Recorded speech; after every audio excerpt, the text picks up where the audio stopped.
مجھے تو کوئی متحدہ پوزیشن بنتی ہوئی نظر نہیں آتی، اور عمران خان اس وقت جاتے ہوئے نظر نہیں آتے۔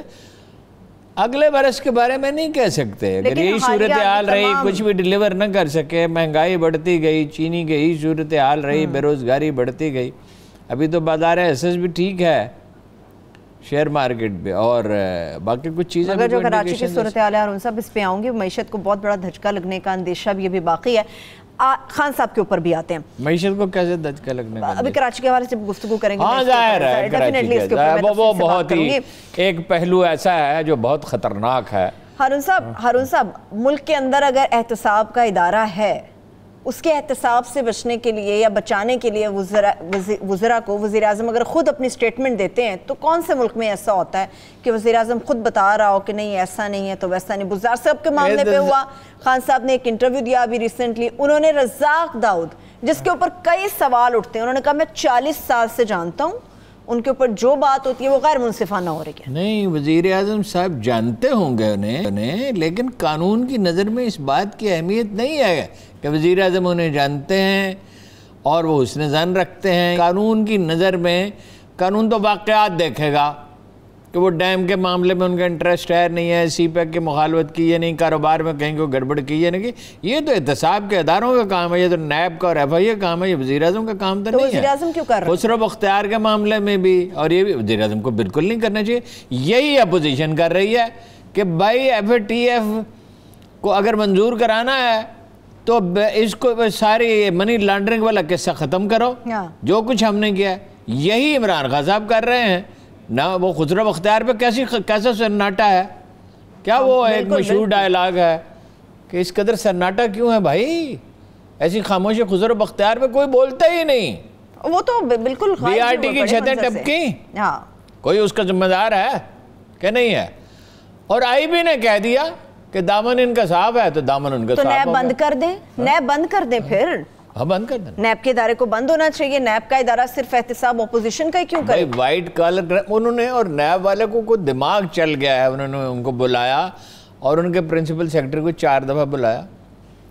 ٹھیک ہے، ترین صاحب کے، رزاق داؤد صاحب کی تو بڑی سائیڈ لے لی خان صاحب نے۔ ترین صاحب آپ نے کہا بڑا اہم موضوع ہے، دفن کیوں ہے؟ مٹی کے نیچے کیوں ہے یہ موضوع؟ اوپر کیوں نہیں آ رہا؟ نہیں، اب تو اس پہ تو گفتگو ہو رہی ہے۔ پہلے تو انہوں نے ظاہر افسوس کیا کہ میرا اتنا پرانا ساتھی تھا، اور اس سے یہ تاثر پیدا ہوا کہ وہ تعلقات کی بحالی چاہتے ہیں، مگر میری رائے یہ نہیں تھی۔ اس کے فوراً بعد کیا ہوا ہے؟ اب تو اس کا فرانزک آڈٹ ایک طرح سے ہو رہا ہے نا، اس کی ساری کمپنیاں، تمام بینکوں کے کھاتے، اس کی آل اولاد، اس کے عزیز رشتہ دار، اس کے جاننے والے، اس کے مینیجرز۔ تو میرا تو ذاتی خیال یہ ہے کہ اس سے بہت سخت انتقام لینے کا ارادہ وزیر اعظم صاحب رکھتے ہیں، لیکن جس طرح امریکہ کے بھڑکانے کے باوجود چین جنگ میں نہیں جائے گا، چینی کے کارخانوں والا جہانگیر ترین بھی ایک سیانہ آدمی ہے، اس پہ کتنی سختی کریں، حتیٰ کہ خدا نخواستہ جیل بھی اس کو بھیج دیں، تو وہ پی ٹی آئی کے خلاف اٹھ کے کھڑا نہیں ہوگا یہ عمران خان۔ ابھی بھی انہوں نے کوئی ایسی لب کشائی نہیں کی، نہ کرے گا، نہ میرا خیال ہے وہ نہ ابھی تک انہوں نے کیا ہے، نہ کریں گے، اس لیے کہ وہ سمجھدار آدمی ہیں، وہ سمجھتے ہیں کہ یہ میری جگہ ہے، اور اگر یہ پی ٹی آئی کے ساتھ میں نہیں چل سکتا تو مجھے خاموش ہونا چاہیے، اپنا کاروبار کرنا چاہیے۔ وہ نون لیگ کے ساتھ، پیپلز پارٹی کے ساتھ کیوں جائیں گے؟ تو یہ اثر زائل ہو گیا جو کہا جا رہا تھا ایک فارورڈ بلاک ہوگا، یا پھر نون لیگ سے وہ ہاتھ ملا لیں گے، ہو سکتا ہے پیپلز پارٹی ان کو اپروچ کر لے، تو یہ اثر پھر زائل ہو گیا؟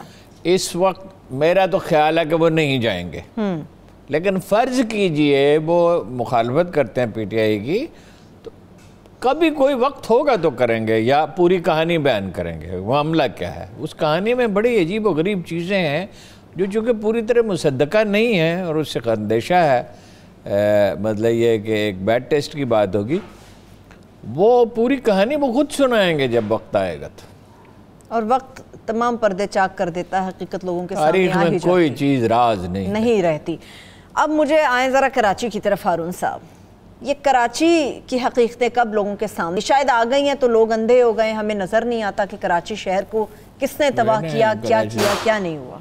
وہ تو قرآن مجید کہتا ہے نا، میں ہمیشہ دہراتا رہتا ہوں کہ کھرے اور کھوٹے کو ہم الگ کر دیتے ہیں ایک پروسیس میں، چھانٹ کے جدا کر دیتے ہیں، آشکار کر دیتے ہیں خلق خدا کے سامنے۔ 12 سال سے ایک آدمی بیٹھا ہوا ہے آصف علی زرداری، اور منمانی کر رہا ہے، جو مکان چاہے خرید لے، جو پلاٹ چاہے خرید لے، جو کاروبار چاہے کرے، جس کو چاہے ایک نیا شہر وسانے جو من بھا گیا وہ لے لیا۔ دیکھیے مسائل کیا ہیں۔ پہلی بات تو یہ ہے کہ یہ جو بلڈنگ کنٹرول اتھارٹی ہے نا، ایک یہ اس کا مظہر ہے۔ ایم کیو ایم اور پیپلز پارٹی نے اس کو، جو میں نے آپ سے کہا نا تھا کہ جیسے دلی لوٹی، اس طرح لوٹا گیا ہے اس کو۔ 4 نالے محمود آباد، گجر نالہ، فلاں اور فلاں، جی کچھ کا نام مجھے یاد نہیں آتے، تو 8 سے 12 کلومیٹر تک 80,000 مکانوں کی اجازت دی ایم کیو ایم نے۔ 80,000، حتیٰ کہ ان کا سٹی آفس بلدیہ کا اس میں بنایا۔ جب آپ نالوں میں مکان، 80,000 مکان، تو خمیازہ بھی بھگت لیا۔ کے پی ٹی بھی نے، کراچی پورٹ ٹرسٹ نے بھی ایک کالونی بنائی، اس کا تو انڈر پاس ڈیفینس ایڈ کا ایک حصہ بھی جو ہے وہ سمندر جو ریکلیم کیا ہے، مچھر کالونی وغیرہ، وہ کوڑا ڈالتے رہتے ہیں اس میں۔ آپ چاہیں تو ایک پلاٹ خرید لیں سمندر میں، کچھ 2 سال کے بعد وہ آپ کو مل جائے گا، اگر وہ دینا چاہیں تو۔ اس میں کوڑا ڈالتے رہیں گے، اس سمندر سے جب وہ بھر جائے گا اس جگہ سے، ہائی ٹائیڈ جہاں پہ آتی ہے وہاں پہ وہ ڈالتے رہتے ہیں۔ تو 500 ارب روپے پاکستانی تقریباً تہران پہ ہر سال خرچ ہوتے ہیں۔ اس سے چھوٹا شہر ہے، اور اگر آپ تہران جائیں تو آپ کو اندازہ ہو کہ صفائی ہوتی کیا ہے۔ اچھا، 800 ارب روپے استنبول پہ خرچ ہوتے ہیں پاکستانی۔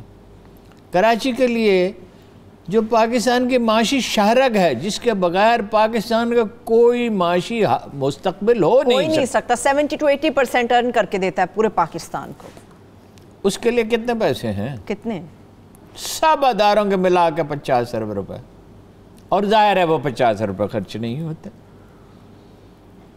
باقی تو آپ چھوڑ دیں، یہ جو کالونیاں بنا رہے ہیں راستے میں، اور یہ جو مکان بنا رہے ہیں، نالوں کی صفائی نہیں کرتے۔ نالوں کے ارد گرد تجاوزات، اتنی کہاں سے صفائیاں ہو رہی ہیں؟ ظاہر ہے کتنی صفائی کا بھی آگے جگہ این ڈی ایم نے کہ نا، وہ وزیر اعلیٰ صاحب کہتے ہیں کہ ہم سو نہیں رہے، اور چہرے پہ ان کے اتنا اطمینان ہے۔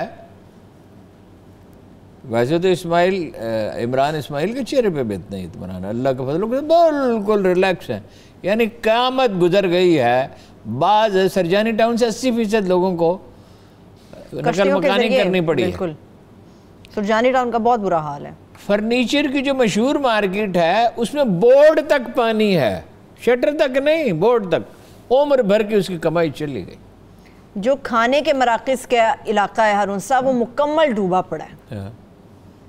اور وہ کہہ رہے ہیں میں سویا نہیں، جو آدمی سوتے نہیں اس کا تو چہرہ ستا ہوا ہوتا ہے، اس کی تو حالت خراب ہوتی ہے۔ 48 گھنٹے میں صرف 2-4 گھنٹے سوئے ہیں، وہ خود بیان کر رہے ہیں، پریس کانفرنس میں بیان کر رہے ہیں۔ ان کے کہنے سے کیا ہوتا ہے؟ ان کا چہرہ تو کچھ اور کہہ رہا ہے۔ منچے گوئے ہوں تمبورا منچے گوئی، آپ کچھ کہہ رہے ہیں، آپ کا حلیہ کچھ اور کہہ رہا ہے، اور کیسے ٹھنڈے ٹھار لہجے میں وہ گفتگو کر رہے تھے۔ He gave the impression کہ کل تک تو صورتحال ٹھیک تھی، کل بہت زیادہ بارش ہوئی، اس میں شبہ نہیں، کل بہت زیادہ بارش ہوئی۔